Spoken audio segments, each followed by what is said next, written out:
Bom, o relatório final da CPMI do INSS, a movimentação para as eleições e a extradição de Carla Zambelli. Esses são alguns dos assuntos da coluna do Igor Gadelha, que já está aqui conosco. Bem-vindo. Já vamos começar com o assunto de repercussão do dia, CPMI do INSS. Após a derrubada da prorrogação ontem no STF, você traz da coluna informações sobre o trabalho da comissão. Daniel Vorcaro e a reação da base do governo, que pretende até incluir Flávio Bolsonaro. Conta isso pra gente. Boa tarde. Isso mesmo. Boa tarde, Neila. Boa tarde a quem acompanha aqui o Contexto Metrópolis. Mais cedo a gente já tinha antecipado na coluna que os governistas na comissão já estavam ali prevendo que o relator oficial da CPMI, o deputado Alfredo Gaspar, ia adotar um tom político. E aí eles diziam que prepararam várias opções de relatórios alternativos.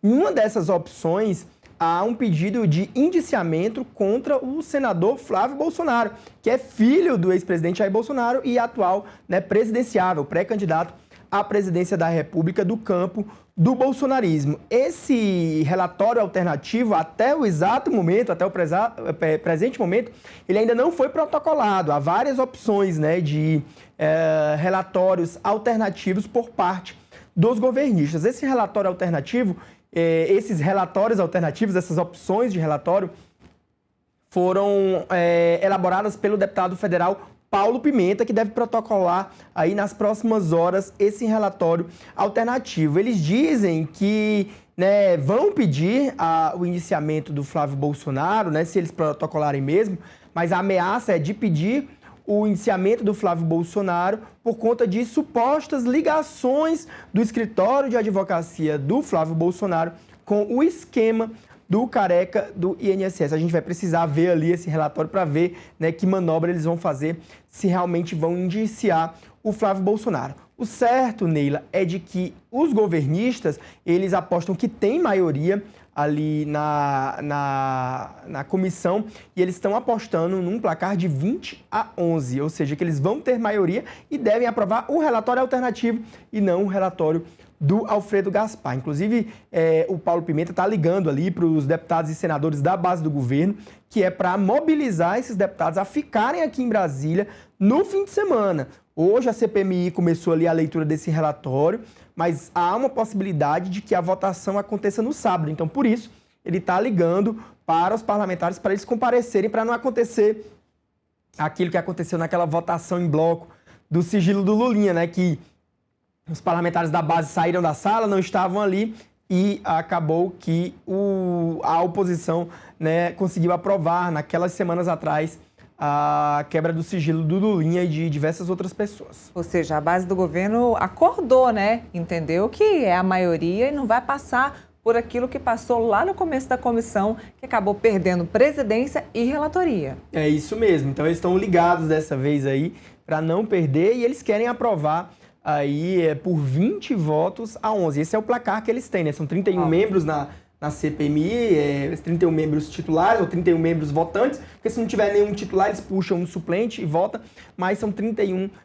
votantes ali, estão apostando aí numa maioria, Se tem de 20-11, pelo menos 9 votos de vantagem, os governistas apostam. Então esse relatório aí do deputado Alfredo Gaspar pede a indiciamento aí do Lulinha, pede também, de outras pessoas, mas a aposta dos governistas é de que eles têm maioria e vão derrotar e vão apresentar esse relatório alternativo. Então, até ontem, o que a gente ouvia falar é que havia uma negociação com ambos os lados, que nenhum deles ia colocar nomes importantes nesses relatórios para não prejudicar e também para poder aprovar algum dos relatórios. Mas, pelo visto, já tem Lulinha aí, já tem Flávio Bolsonaro do outro lado. Não teve acordo. O Alfredo Gaspar, esse que está aparecendo aqui atrás da gente, ele postou nas redes sociais dele de madrugada, que terminou o relatório por volta das 2 horas da manhã, antecipou nas redes sociais dele que o relatório tinha mais de 4.000 páginas, mais de 200 pessoas indiciadas. Então, logo pela madrugada, ele deu a dica ali de que não estava muito disposto a um entendimento, embora a oposição, da qual o Alfredo Gaspar faz parte, seja minoria. Lembrando que o Alfredo Gaspar se filiou essa semana ao PL de Jair Bolsonaro e ele deve ser candidato a governador de Alagoas, né? Numa chapa em que deve ter o Renan, deve ter o Arthur Lira, ex-presidente da Câmara, como candidato ao Senado.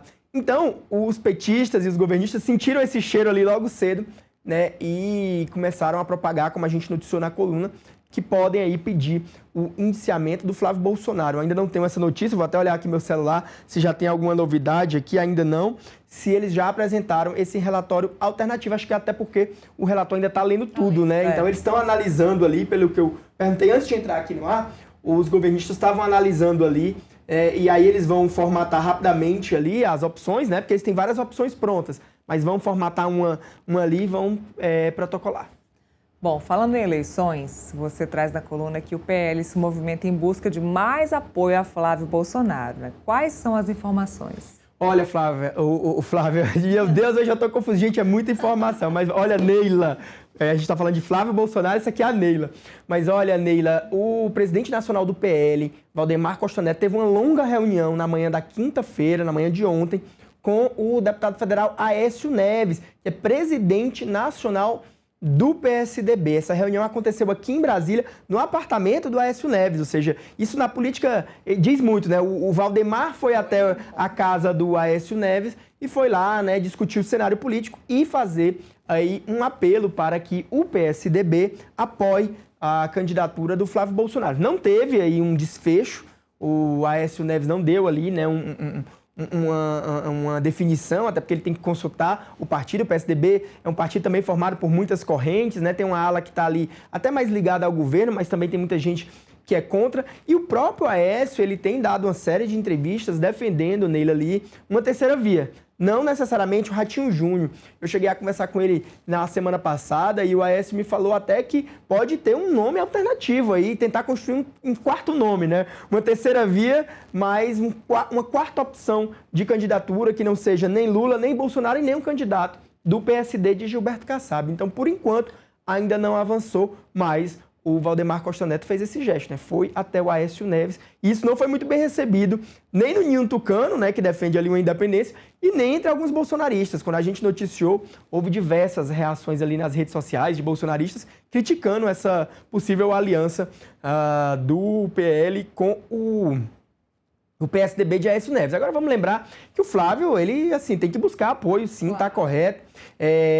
E o PSDB tem uma linha de oposição ao governo Lula, não é assim, embora já tenha tido escândalos em relação ao PSDB, mas o PSDB, ele tem uma postura majoritariamente de oposição, então não é assim um partido também que seja tão diferente do PL, mas teve gente ali no PL que não gostou disso. Na verdade, essa era a tradição, né? O PL, PT e PSDB, né? Essa era a tradição, aí veio o PL hoje ocupar o lugar que era antes dos tucanos de oposição ao PT. É porque em 2022, nas eleições do Lula, teve muito tucano, inclusive o ex-presidente Fernando Henrique, que no segundo turno declarou voto ao Lula. Então isso acabou pegando ali no ideário, né, dos bolsonaristas. Inclusive, Valdemar Costa Neto, que anda falando bastante, né? Falou na semana passada que, inclusive, ia atrás de Tarcísio de Freitas para tentar puxá-lo para o PL também. Mas é muito difícil. Também conversei com o Tarcísio, ele não vai. Não? Acredito que não, ele está muito certo. Ele nunca teve uma boa relação com o Valdemar, isso desde a época do governo Dilma, quando o Tarcísio trabalhava ali, o PL comandava o Ministério dos Transportes e o Tarcísio trabalhava no DENIT. Então, eles nunca tiveram